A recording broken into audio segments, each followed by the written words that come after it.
So today at Hollywood Studios trying out Disney Genie Plus, this is something where we have not used this attraction. We haven't used this service since it actually first came out back in late 2021. The very first day we used it at Hollywood Studios for like 1 or 2 rides, and that was it. So we didn't really get the full experience. Right. So today we're gonna try and get a better experience using it. And it only made sense to maybe come back to Hollywood Studios to test it out again, just to see, like Taylor said, if we can get the full use out of it, and if it really seems to be worth it. So we've got Disney Genie Plus. Explain where we're at, what we're doing. Okay, so we're newbies with Disney Genie Plus, but my mom and some of our friends are like wizards with Disney Genie. They're genies with Disney Genie. So we've learned how to use it, but we are making our way back to Millennium Falcon Smuggler's Run because that is our first lightning lane of the day. I got it for 8:40 to 9:40, and we'll tell you what's next after we scan in. So I've been working on a new video in between all of the other things that we're doing, and part of that video is kind of really having this,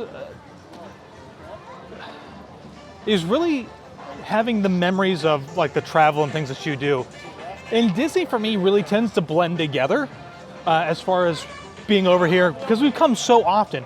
But if there's one thing that will always stick out in my mind, it is when Rise of the Resistance, or Galaxy's Edge, for the most part, opened up, and we got to walk in with everybody else and get to experience it, not only for the first time, but even whenever we got to do the extra early morning hours. Just looking at those pictures yesterday. It was like from 6 to 9 a.m. It was the best thing ever. It was awesome. We went straight to Smuggler's Run because Rise wasn't open yet, and we basically went straight to Oga's Cantina after that, and it was 6:30 in the morning. Yeah, it was awesome.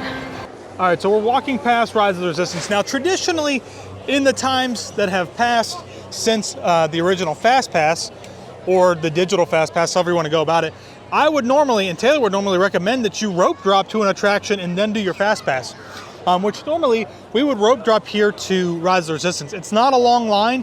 It's about to get really long as the regular park guests are coming in and getting into that line. But now, since Disney Genie Plus, we're actually just going to go straight to our attraction that we have booked.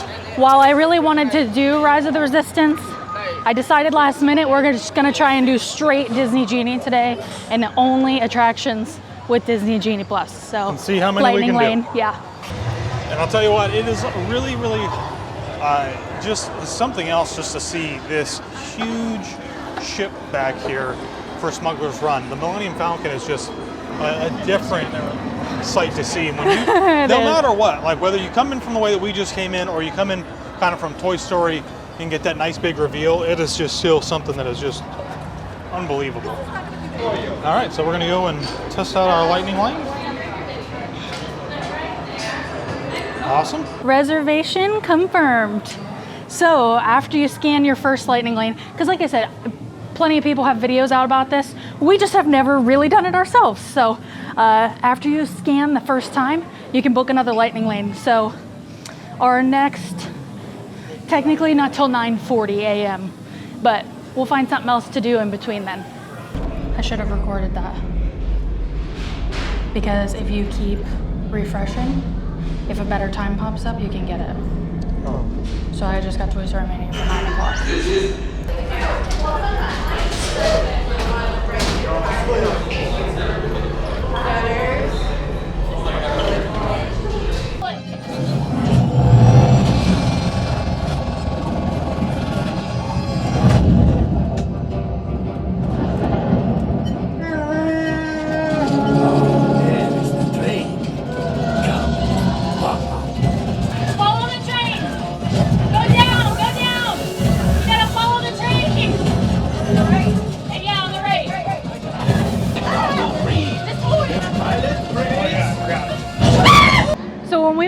Queue, as soon as we scanned our, well, Magic Bands, but my Apple Watch on the touch point, we could book another lightning lane, and you can book it for any time. So they don't exactly explain that in the app. They kind of just tell you like you can book your next one at 9:40 because ours was from 8:40 to 9:40. However, as soon as you touch at the touch point, you can book your next ones. I booked one for Mickey and Minnie's Runaway Railway. It was gonna be from 9:40 to 10:40. And I'm like, that's really late, let me just see, because the last time we used this, they did not have the modify option.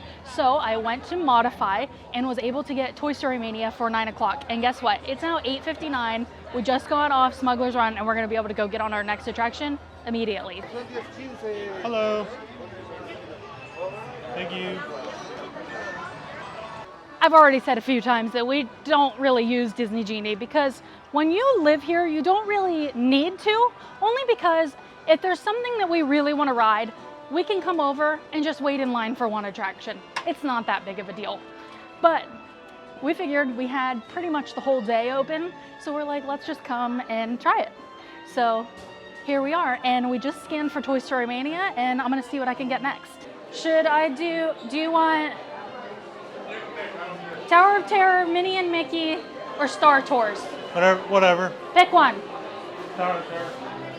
2. Alright, well. Darn it.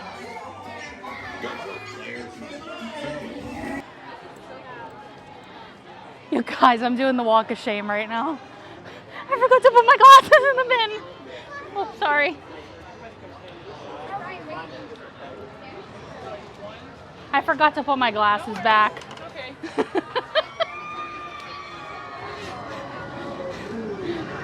So if you forget to put your glasses back, just walk up to the line and give them to a cast member. They'll put them away for you. So basically it was telling me that I couldn't book another lightning lane until 9:40. It's 9:27 and we're on our third one. But that's like not what the app tells you. Plenty tall enough. Might be scared, but. Welcome everyone to the Hollywood Tower Hotel. Touchdown this side. So I will admit that when Disney Genie Plus got launched last year and we did the whole thing, I was really not a big fan of it. But today, and since they have made some changes to Disney Genie Plus, I'm actually kind of a fan. It's now 10 o'clock and we have accomplished Tower of Terror back here, Smuggler's Run, Toy Story Midway Mania, but I think it's been like really worth it. And we now have Star Tours to go to next, and I don't know what else we're gonna do, but I'm sure we're gonna find something. Yeah, my biggest recommendation for anybody is to the one attraction that you want to ride, like that you want to make sure you don't miss, book that as your first one. You guys all with us? Oh, hi, thank you guys Hi. very much, thank you. How you doing? Good, how are you? We literally could have done Tower of Terror again right now.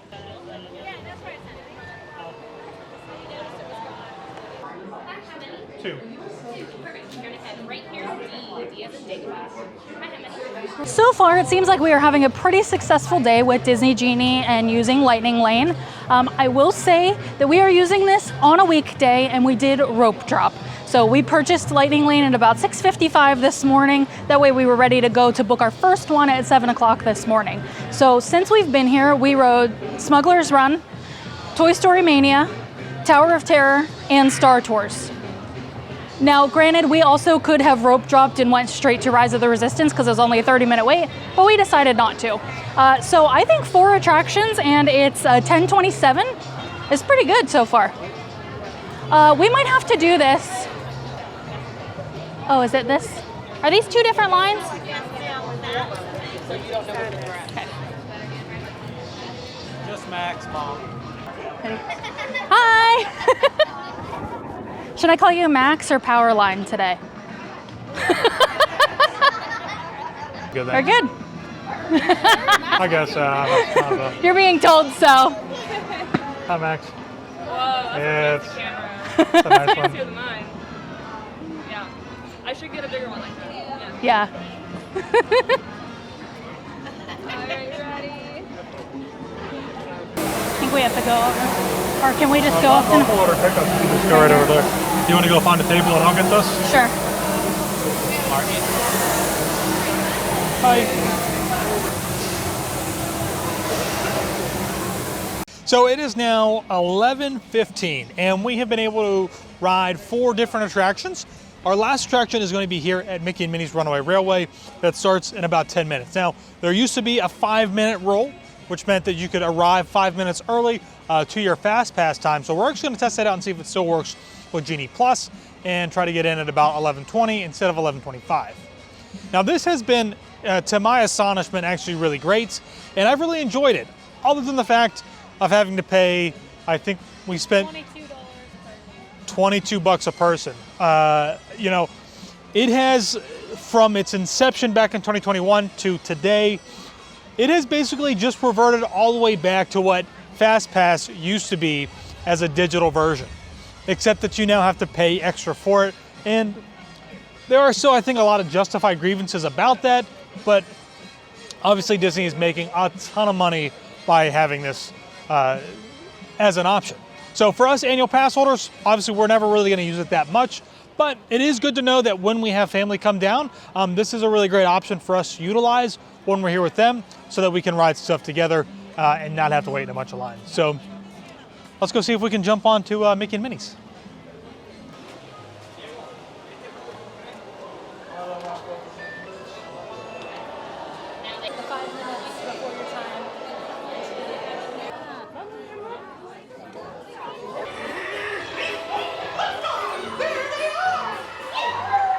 So I think that's gonna do it for us today at Hollywood Studios. And let me tell you what, it's only 11:40 a.m.